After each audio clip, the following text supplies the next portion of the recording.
Hello and welcome to Sunday Bite. Sunday Bite में आपका स्वागत है।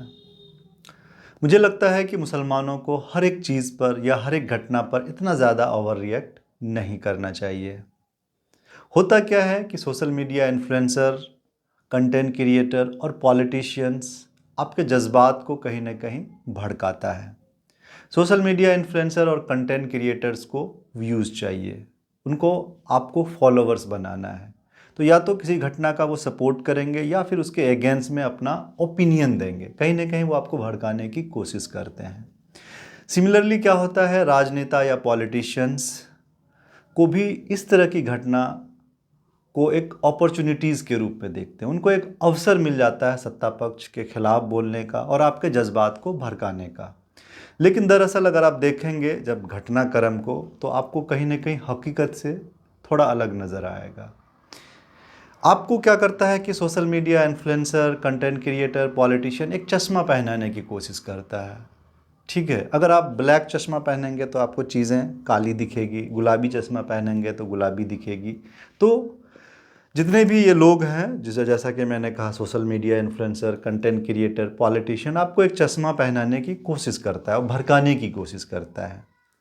लेकिन हकीकत हुआ क्या था? हकीकत में क्या नीतीश कुमार का इंटेंशन मुसलमानों को अपमानित करना था या उस लड़की को अपमानित करना था? मैंने जो देखा है, नीतीश कुमार का इंटेंशन ना तो मुसलमानों को अपमानित करना था, ना ही उस लड़की को अपमानित करना था। उनका इंटेंशन बस इतना था कि एक लड़की जो हिजाब में है, अवार्ड रिसीव करने के लिए आई है, उन्हें चेहरा दिखाना चाहिए। लेकिन क्योंकि वो बुज़ुर्ग चीफ मिनिस्टर हैं स्टेट के, फादरली फिगर के रूप में, अभिभावक के रूप में उन्होंने स्कार्फ या हिजाब को खींचा ताकि वो चेहरा दिखा सके। अपने बिहेवियर को वो कंट्रोल नहीं कर पाए। एक उम्र के बाद लोगों के साथ ऐसा होता है और नीतीश कुमार ऐसा कई बार कर चुके हैं। तो मुसलमानों को ऐसे ही दिखना चाहिए, ना कि वो बीजेपी के इन्फ्लुएंस में आकर, आरएसएस के इन्फ्लुएंस में आकर नीतीश कुमार पगला गए हैं।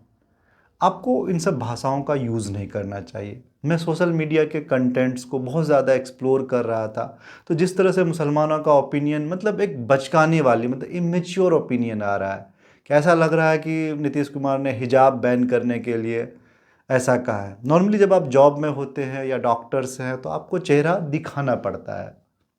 अब नीतीश कुमार को तो ये पता नहीं होगा कि आपके लिए हिजाब कितना मैंडेटरी है। होता है किसी के लिए बहुत ज़्यादा कंपलसरी होता है, लेकिन बहुत सारे मुसलमान ऐसे हैं जो हिजाब नहीं भी लगाते हैं। तो मतलब मैं नकाब की बात नहीं कर रहा हूँ, ओवरऑल ड्रेस की बात नहीं कर रहा हूँ, मैं सिर्फ चेहरा ढकने की बात कर रहा हूँ। बहुत जगह ऐसा होता है कि अरबियन कंट्री में भी, मतलब हिजाब का मतलब ये नहीं होता है कि आप चेहरा को कंप्लीट ढक लें। और हिजाब के बारे में अलग अलग जो रिलीजियस एक्सपर्ट हैं उनके अलग अलग ओपिनियन हैं। कोई इसे बहुत ज़्यादा मैंडेटरी मानते हैं, कोई इसे बहुत ज़्यादा कंपलसरी नहीं मानते हैं, लेकिन सबका अपना व्यक्तिगत है। हो सकता है उस लड़की के लिए हिजाब बहुत ज़्यादा कंपलसरी होगा। तो मुझे लगता है कि मुसलमानों को इन सोशल मीडिया इन्फ्लुएंसर के या कंटेंट क्रिएटर के या फिर पॉलिटिशियंस के भड़काव में नहीं आना चाहिए। रही बात अवैसी की, असदुद्दीन अवैसी की, हम सम्मान करते हैं क्योंकि असदुद्दीन अवैसी एक बड़े लीडर हैं, जानकार हैं कानून के। शायद मुझे भी लगता है कि वो कहीं ना कहीं इस मामले को कुछ ज़्यादा ही, मतलब रिएक्ट कर रहे हैं। उन्हें देखना चाहिए नीतीश को, वो तो हमेशा कानून की बात करते हैं। उन्हें नीतीश कुमार के पास जाना चाहिए एक डेलीगेशन लेके। अगर वाकई वो मुसलमानों के हमदर्द हैं तो एक डेलीगेशन लेके जाना चाहिए, लोगों को अवेयर करना चाहिए कि अगर कोई मुस्लिम लड़की है तो मुस्लिम लड़कियों में से कुछ लड़कियों के लिए हिजाब बहुत ज़्यादा इम्पोर्टेंट है सबके लिए, क्योंकि वो मानते हैं। तो वो शायद चेहरा दिखाना या फिर लोगों पब्लिक प्लेस में ठीक नहीं समझते हैं। तो वो उनका अपना मानना है, अपना बिलीव है, अपना आस्था है। शायद नीतीश कुमार इन चीज़ों को बहुत ज़्यादा समझ नहीं सके। मुझे लगता है अगर उन्हें पता होता है तो शायद इस तरह से आपका हिजाब नहीं खींचता। फाइनली मैं कहना चाहूँगा मुसलमानों को कि इस घटना को एटलीस्ट उस नज़र से नहीं देखना चाहिए। उनका, नीतीश कुमार का इंटेंशन आपको अपमानित करना नहीं था।